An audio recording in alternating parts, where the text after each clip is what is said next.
Hey guys, and welcome back to Schneid's 15. Today we're going to be talking cruise control in these 94-02 Dodge. I'm going to be doing this on a Cummins version, but we're going to talk the differences about the gas and the diesel.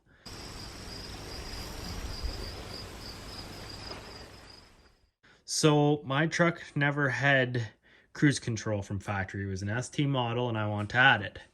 So what I did is I went to the junkyard and I bought a servo, which is what this is, and a bracket off of 1500 gasser because you can't find the diesel stuff in the junkyards around here.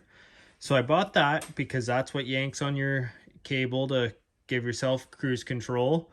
And there's a spot in the wiring on the 24 valves that plugs right into the harness. So that's all good. Up top, all you need is your steering wheel. Behind the steering wheel, there's different plastic back on it because you have to have they have cutouts for the cruise control switches. So you need to get your two switches and and the plastic piece for the back, the bezel we're going to call it, for the back of your steering wheel, which will screw onto your factory steering wheel. And so you don't need a new steering wheel, guys. You can take the whole one off if you want. But the big thing is behind it, there's a thing called a clock spring, and that's what controls your blinkers and stuff. And you don't have any wiring back in there for your cruise control stuff. So you need to get a cruise control clock spring, and that is available through Dorman Aftermarket and Mopar. I'll be honest, guys, spend the money and get one through Mopar. You can get some new old stock ones off of a guy on eBay for around $100. Totally worth your money. I put a Dorman one in and it was junk. So get the Mopar one, I would suggest. Throw that in, and that's all you need is just the two switches, the piece for the back plastic, and the switches, and then your servo. So I'm just going to show you. I've been running this for about 5 years, and I'm just switching it over now, and that's why I thought I'd make a video. So this is from a 1500, this bracket, and this is from a 2500. They're both the same bracket, so you're good there. I just pulled apart both of these just because one's really rusty. This is one that I got later in years from diesel. They're identical, and it worked for years for me. The only reason I'm swapping parts is because this one right here is from a 1500. It's a little different because it's got to go to your throttle body, and it's so your cable's a little different. So you can see, I'll bring you over here to the end of the cables. Not only are they longer, which works, like I said, I used it for 5 years, and what I did, see there's a little piece of wire there. This is the one off of the proper diesel. So we're going to show you the difference here.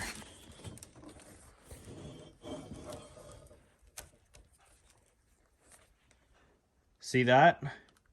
That's your only difference I can find. This cable on the end here is for the diesel because your throttle setup there is longer and the gas one's shorter. So what I did was I just rednecked it and put a piece of metal behind there and extended it that inch or so length that it's short by, and just tied around the end without connecting this plastic piece, and it worked for years. So if you want to add cruise control to your truck, you can use one out of a gas truck.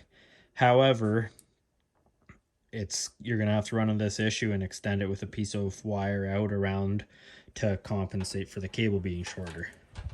So right now I'm making this video because so ever since I installed the cruise control, it was a little bit laggy, and I figured out why. There's a little bit of a hole in this vacuum line, which makes perfect sense on why it was laggy.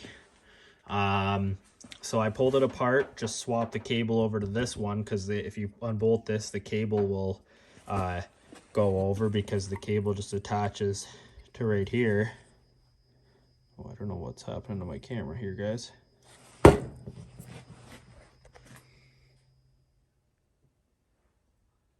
Anyways, I don't know what that was, but basically this one's really rusty, And this one is not rusty, so I just swapped the cable over because they just attach with a little clip right here.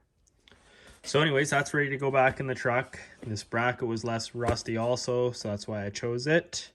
So we're gonna go out to the truck and I'll show you the parts that you need, and we're gonna install this and show you where it all goes. So we'll see you there. I got this apart because we're putting the servo in here, but I'm gonna show you the interior stuff first. I'm gonna put pictures in the video, guys, of what you need, but I can show you here.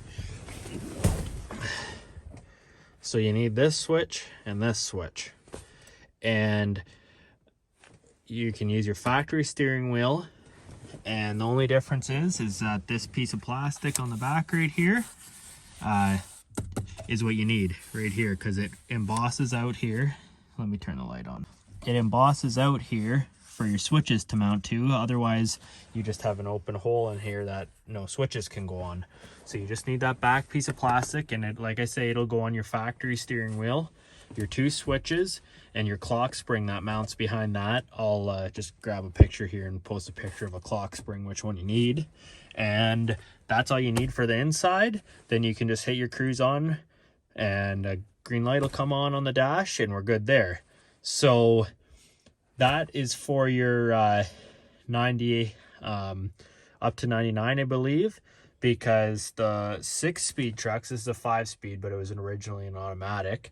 The 6-speed trucks don't use a servo. They're all electronic, which you could really do with the 5-speed, but apparently there's a bunch of mumbo jumbo about it that a lot of the 5-speeds aren't supposed to have it, but have servos when I've looked under the hoods. And from what I've read online, pretty well everybody with a 5-speed truck, a manual, and the autos have the servos. And the only reason for your servo is just so it can pull on your throttle cable, and when you have an automatic transmission and you have your throttle valve, your TV cable that it pulls on. That's the only reason you need that. Otherwise, it could be done electronically with the manual transmission. So that being said, I think that's everything in here. And then just underneath the hood. So if you have an 01, 02 6-speed, I don't know if they made them in 2000 or not, then you can get away with no servo. I'm not sure how you would enable it in the computer. You might have to go to a dealer then. I really don't know, but this is how to add the servo style one. So let's go underneath the truck, and I'll show you where to mount the servo. So you have to pull up your battery tray. Mine's a little gungy there. This used to be a farm truck. Anyways, right there on these 3 bolts, that's where your servo mounts, and then you're good to drop your battery back down. There is a plug in there in the harness. It's right at the bottom there. That's your plug in for your cruise control. It'll just plug right in. And then you got to route it around, and it goes in this hole here to right here. And you are done.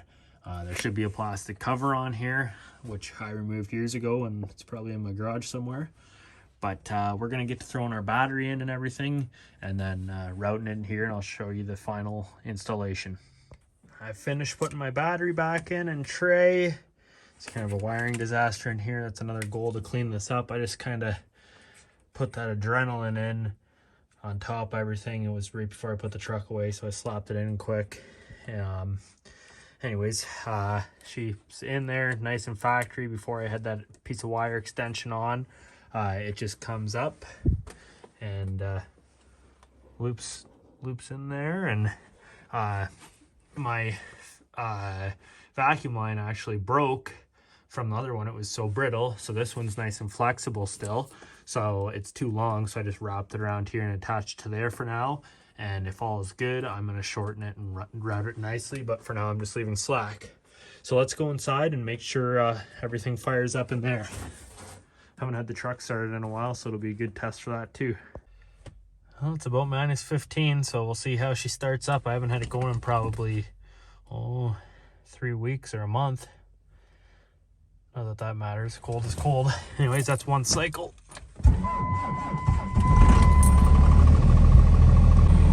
So we should be able to press this and it'll come on. There we go. Hit it again and off. There we go. We know that's working. I'm gonna let the truck warm up, and since it's a nice cold day, I'm gonna take it for a cruise and see if it works. Alright guys, so we're just in the truck now. She's up to temperature.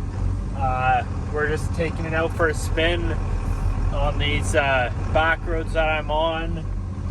They don't use salt back here in the winter, so that's good. I'll show you here.